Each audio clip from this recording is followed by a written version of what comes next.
محترم ناظرین، آج کی اس ویڈیو کے اندر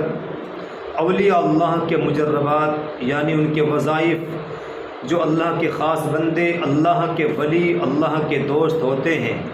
اور وہ جو اپنی مشکلات کے وقت، پریشانیوں کے وقت یا ضرورت کے وقت جو انہوں نے وظیفے پڑھے ہیں اور اللہ سے لو لگائی ہے، اللہ سے دعائیں کی ہیں، اللہ کے نام کو پڑھ کر کے، دعائیں پڑھ کر کے انہوں نے اپنی مشکلات کو ختم کرایا ہے، اپنی ضروریات کو رب کے سامنے پیش کر کے پورا کرایا ہے، وہ تمام انشاءاللہ ان میں سے کچھ آپ حضرات کے سامنے پیش کر رہا ہوں، اس لیے کہ ہم میں سے ہر انسان ضرورت مند بھی ہے، ہر انسان پریشان بھی رہتا ہے، ہر انسان کو مشکلات بھی آتی ہیں، تو کیوں نہ ہم ایسے راستے کو، ایسے طریقے کو اختیار کریں جس سے اللہ تبارک و تعالیٰ خوش ہو۔ اس لیے کہ جب انسان اپنی ضروریات کو، اپنی پریشانیوں کو، اپنی شکایات کو اللہ کے سامنے رکھتا ہے تو اللہ اس سے خوش ہوتا ہے۔ اور دنیاوی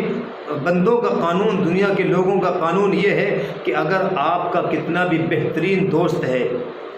لیکن اگر آپ اس کے سامنے اپنی ضروریات پیش فرمائیں گے، اپنی شکایتیں رکھیں گے، تو وہ ایک آدھ مرتبہ آپ کی مدد کر سکتا ہے، لیکن دوسری مرتبہ وہ آپ سے رخ پھیر لے گا، بہانے بنا کر کے اپنی جان چھڑانے کی کوشش کرے گا کہ یار یہ تو پھرا لیا، پیسے مانگے گا، یا کوئی جو ہے اور چیز اس کی کیا، چونکہ یہ پریشان ہے تو یہ مجھ سے اپنی پریشانی کا اظہار کرے گا، تو بندہ اپنی جان چھڑانے کی کوشش کرتا ہے اور منہ بناتا ہے۔ لیکن اللہ رب العزت اپنے بندوں پر اتنا مہربان ہے کہ جو بندے اللہ کے سامنے اپنی شکایتوں کو رکھتے ہیں، بندوں کے سامنے نہ رکھ کر کے اللہ کے سامنے، اپنے مالک کے سامنے رکھتے ہیں، اللہ ایسے بندوں سے خوش ہوتا ہے، بلکہ جو بندے اللہ سے نہیں مانگتے اللہ اس سے ناراض ہوتا ہے۔ تو ایسے ہی میں آپ حضرات کے سامنے ایک دو عمل پیش کر رہا ہوں، ایک دو وظیفے، انشاءاللہ اس سے آپ فائدہ اٹھائیں گے اور اپنے احباب کو بھی اس کو شیئر کرنا، انشاءاللہ وہ بھی اس سے فائدہ اٹھائیں گے۔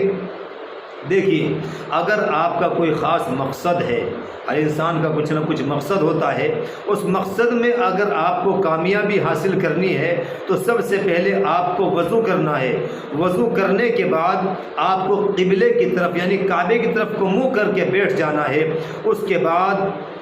7 مرتبہ درود شریف جو ہم نماز میں پڑھتے ہیں، اللہم صلی، اس کو پڑھنا ہے 7 مرتبہ، اور پھر 1000 مرتبہ سورہ اخلاص۔ بہت آسان ہے، ہر انسان جانتا ہے، ہر مسلمان، قل هو اللہ احد اللہ الصمد لم یلد ولم یولد ولم یکن لہ کفوا احد، اس کو 1000 مرتبہ پڑھنا ہے۔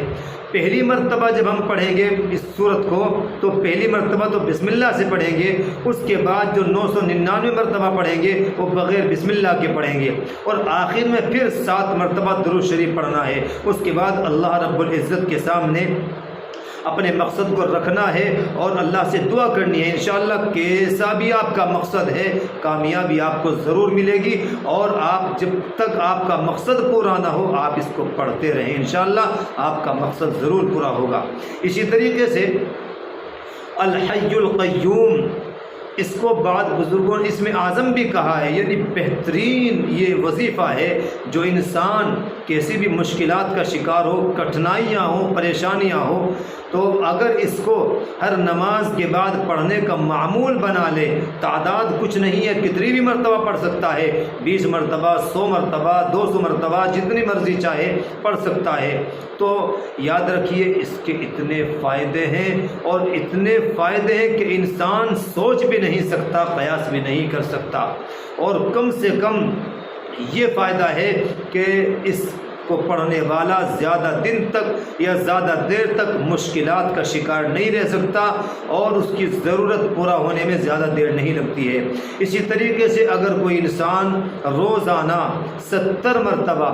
یا حی یا قیوم برحمتک نستغیث، یا حی یا قیوم برحمتک نستغیث، اگر اس دعا کو پڑھتا ہے تو سمجھیے کیسی بھی مشکل گھڑی ہو، کیسی بھی کٹھنائی ہو، کیسی بھی پریشانی ہو، انشاءاللہ اس کی وہ پریشانی دور ہو جائے گی۔ اللہ تبارک و تعالی ہمیں جو ہے ان باتوں پر عمل کی توفیق عطا فرمائے۔